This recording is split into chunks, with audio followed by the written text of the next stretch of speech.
हरे शिव, यो जस्तो दुःखलाग्दो के कुरा हुन सक्छ?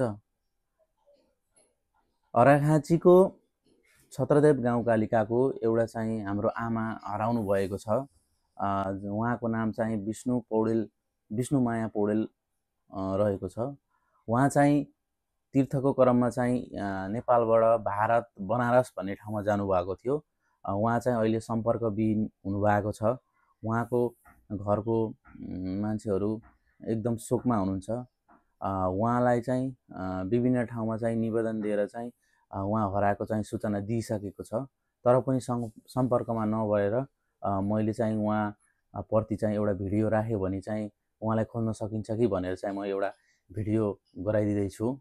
कृपया मेरो भिडियो हेरेर चाहिँ उहाँलाई भेटाउनु भयो भने सम्पर्क गरिदिनु। माथि मैले नम्बर राखिदिएको छु, सम्पर्क गरिदिनु भन्ने हार्दिक अनुरोध गर्दछु।